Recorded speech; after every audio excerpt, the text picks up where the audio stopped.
할렐루야, 우리 사랑하는 예수 청소년부 친구들, 우리 큐티 9일차, 8월 20일 목요일 9일차 마태복음 9장 말씀으로 우리 친구들과 말씀을 묵상하게 되어서 참으로 감사하고 기쁩니다. 오늘 하루를 마치면서 마태복음 9장 말씀을 묵상할 때 하나님께서 이 말씀으로부터 주시는 그런 은혜와 복을 우리 친구들이 누리기를 소망합니다. 함께 말씀 보기 전에 기도했으면 좋겠습니다. 말씀하시고 살아계신 하나님 아버지 감사합니다. 오늘도 우리 하루를 인도해 주시고 지키시고 우리를 이곳까지 인도해 주심에 감사합니다. 하나님 아버지, 오늘 말씀을 통해서 우리에게 말씀하시는 하나님의 음성에 귀 기울이기 원합니다. 우리가 오늘 하루를 세상 속에서 살면서 세상과 발붙여 살면서 세상을 향해 있던 우리의 생각과 시선과 우리의 마음의 방향이 하나님의 말씀으로 다시 한번 향할 수 있는 그런 회복의 시간, 은혜의 시간 될 수 있도록 도와주시옵소서. 우리가 그 말씀에 순종하며 우리가 주님을 따를 수 있는 주님의 제자 공동체, 예스 청소년부 될 수 있도록 주님 축복하여 주시옵소서. 감사드립니다. 예수님의 이름으로 기도합니다. 아멘. 오늘은 마태복음 9장 말씀입니다. 9장 1절부터 38절 말씀인데요. 전도사님은 세번역 성경으로 말씀을 묵상했습니다. 우리 친구들은 잠시 영상을 멈춰주시고 말씀을 읽으면서 와닿은 구절, 인상적인 구절, 좀 잘 모르겠는 구절에 밑줄을 치시고 함께 나눠주시면 좋겠습니다. 영상을 멈춰주세요.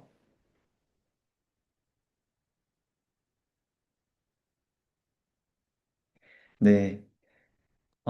말씀을 한번 보셨나요?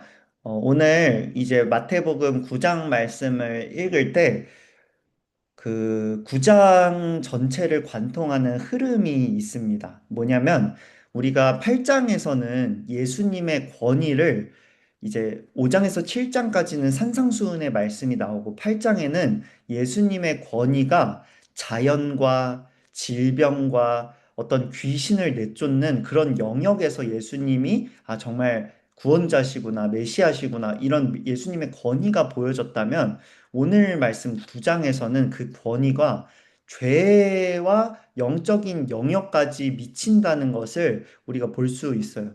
그런데 이 9장에서의 예수님의 그런 권위가 드러나니까 동시에 사람들의 반응이 두 부류로 극명하게 갈라지는 것을 보여줍니다.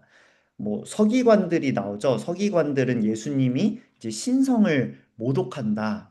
이렇게 말하고 또 바리새인들은 죄인들과 어울린다고 비난을 하고 심지어 요한의 제자들마저 예수님은 금식을 하지 않는다고 문제 삼고 그리고 34절 말씀에 보면은 예수님께서 귀신의 그런 왕의 힘을 입었다는 등 이렇게 극단적인 비방까지 이렇게 나오는 모습을 볼 수 있어요. 그런데 또 반면에 어, 우리 9장 1절부터 나오는 이런 중풍병자 환자들 예수님의 말씀을 이제 힘입고 이제 예수님께 나아왔던 그런 중풍병자의 환자들 그리고 혈루증 여인 그리고 야이로 그리고 맹인들의 믿음도 나오는 거죠. 이렇게 두 가지가 극명하게 갈리는데 예수님께서 보이신 일들, 기적들, 그리고 예수님께서 당시에 선포하신 말씀들은 동일했어요. 다 그 말씀을 듣고 다 똑같이 그 기적을 봤단 말이에요. 그런데 그분을 대하는 마음가짐이 전혀 달랐던 거예요. 한 부류는 예수님을 공격하고 한 부류는 예수님을 진정으로 따르는 거죠.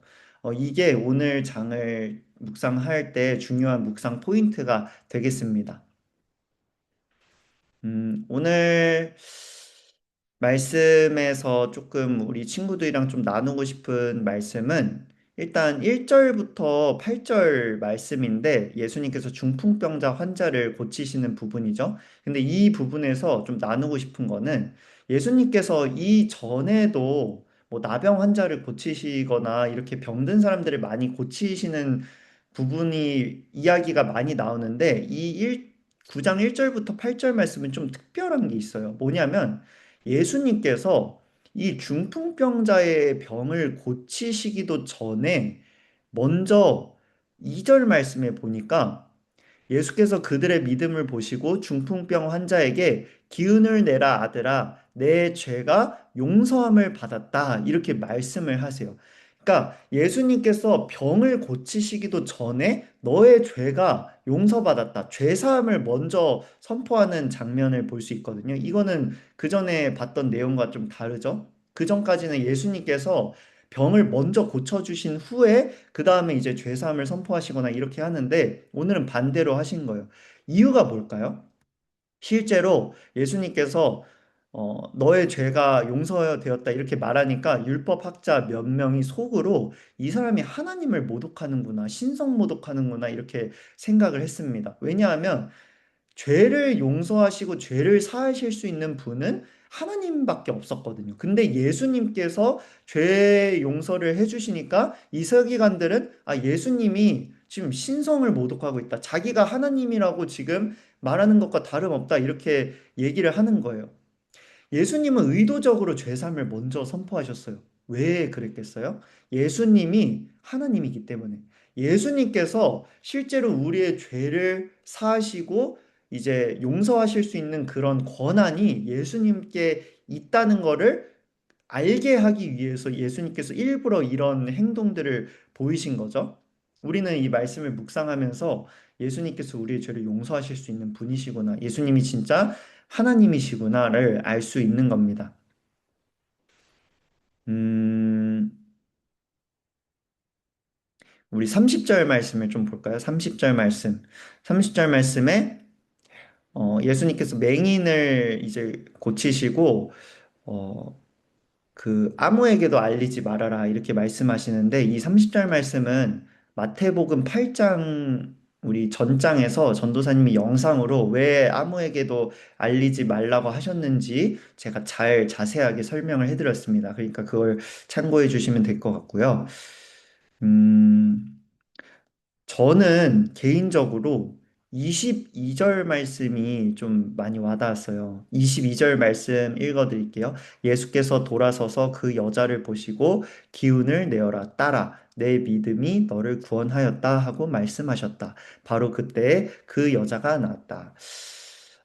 저는 특별히 이 말씀에서 따라라고 말씀하시는 이 예수님의 말씀이 좀 오늘은 감동이 되었습니다.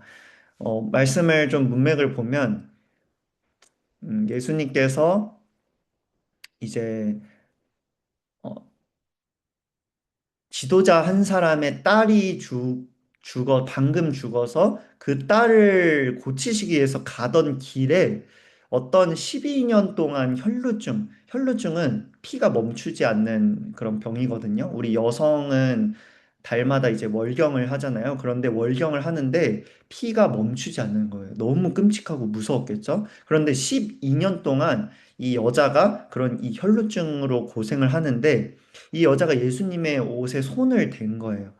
이 옷에 손을 대면 나을 것 같다. 이런 소망을 가지고 예수님께 손을 댄 건데 그 당시의 문화를 보면은 이 혈루증을 가지고 있는 사람은 부정한 사람으로 여겨졌어요. 그래서 혈루증이 누군가를 만지면 만진 사람도 부정해지고 혈루증인 사람이 앉은 자리가 있으면 그 자리도 부정해졌어요. 그래서 혈루증을 앓고 있는 사람은 공동체에서 쫓겨났습니다. 되게 많은 핍박을 받았겠죠. 저 사람은 부정한 사람이야, 더러운 사람이야 이런 식으로 사람들에게 많은 어려움을 당했을 거예요. 그런데 예수님께서 이 혈루증 여인이 용기를 가지고 예수님을 탁 만진 거죠. 어쩌면 그 예수님께서 22절에 돌아서서 그 여자를 보시고 여자와 눈이 마주쳤을 때 여자는 되게 무서웠을 것 같아요. 아, 내가 예수님을 몰래 만진 게 탄로가 나서 나한테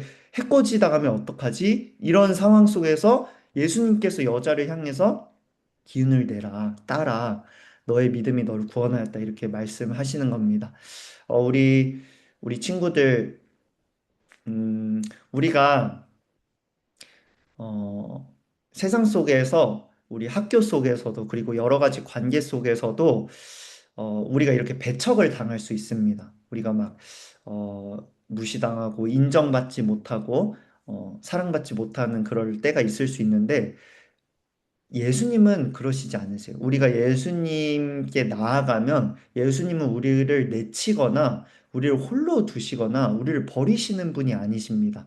오히려 우리를 향해서 딸아, 아들아, 이렇게 말씀하시는 분이신 거죠. 저는 그 말씀이 참 저에게 와닿았던 것 같습니다.